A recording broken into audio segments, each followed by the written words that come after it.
안녕하셨습니까? 원더풀 인생 후반전의 파파홍입니다.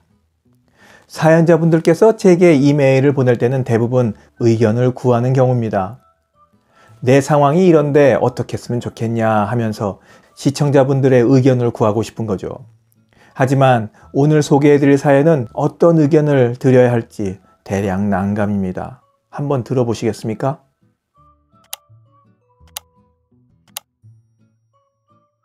안녕하세요. 저는 50대 초반의 직장인이자 한 남자의 아내이고 엄마입니다.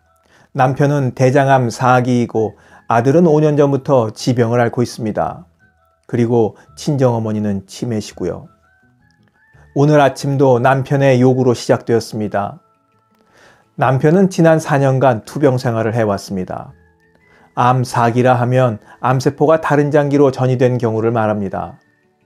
의사 선생님도 이제 치료를 기대하지 않는 것이 좋다고 말씀하시며 정리하는 시간을 가져보라고 하지만 남편은 그러거나 말거나 치료를 고집합니다. 의사 선생님도 매달리는 남편이 가여웠던지 그럼 한 번만 더 해보자며 하셔서 결국 또 비급여 항암 치료가 다시 시작되었습니다. 서울의 빅5 대형 병원은 정말이지 입원하기가 하늘의 별 따기입니다. 이번에도 어쩔 수 없이 하루 70만원짜리 병실과 비급여 항암 치료 비용을 2주마다 제 월급 이상으로 들어가게 생겼습니다. 지난번에는 의사 선생님께서 너무 늦게 처방을 내리시는 바람에 50% 가산세까지 더해져 병실료만 하루 100만원이 넘게 들어갔습니다. 남편은 극단의 양면을 동시에 보이고 있습니다. 치료를 하루라도 빨리 받고 싶어 안달하면서도 그것을 맞춰주기 위해 비용을 더 내면 돈 아까운 줄 모른다면서 잡아먹을 것처럼 화를 냅니다. 자기가 돈을 버는 것도 아닌데 말입니다. 지난번에도 그러더니 오늘 아침도 그것 때문에 회사로 전화를 걸어 제게 막 욕을 해댄 겁니다. 사실 이번에도 병실료가 싼 곳으로 하자고 했는데 이번 예정일인 어제까지 자리가 나질 않아 2주를 더 기다려야 한다고 남편에게 얘기를 했더니 한시가 급한데 자꾸 이런 일이 생겨서 자기 병이 낫지 않는다. 저보고 신경을 쓰지 않아 이번 자리가 나도 남에게 뺏긴다며 말도 되지 않는 소리로 사람을 들볶았습니다. 그래서 이번에도 그렇게 원하니까 비용이 들더라도 마지막일 수도 있으니 하고 싶은 치료라도 마음껏 받아라 하는 마음에 입원을 시켰더니 쌍욕을 해댄 겁니다.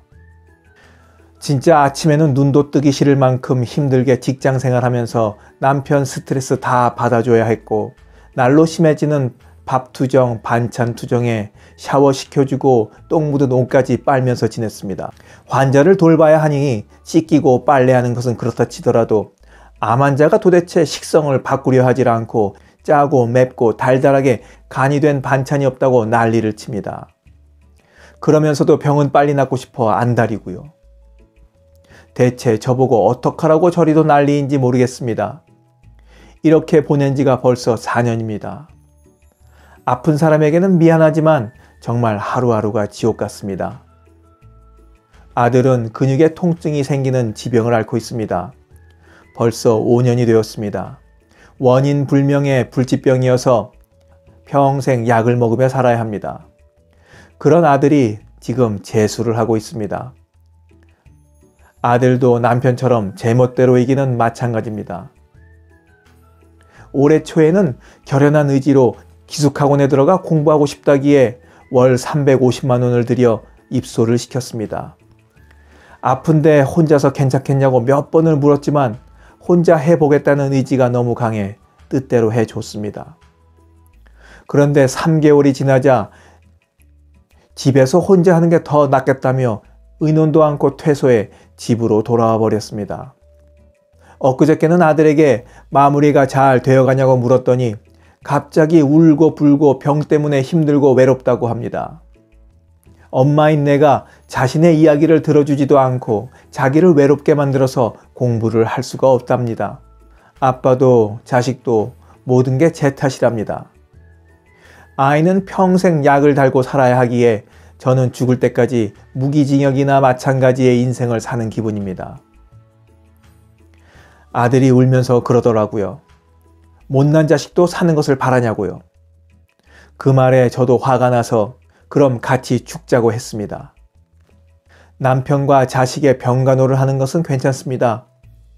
그런데 자신들의 감정이 가라앉을 때마다 제게 모진 소리를 해대는 것이 정말이지 런덜머리가 나고 많이 지쳤습니다.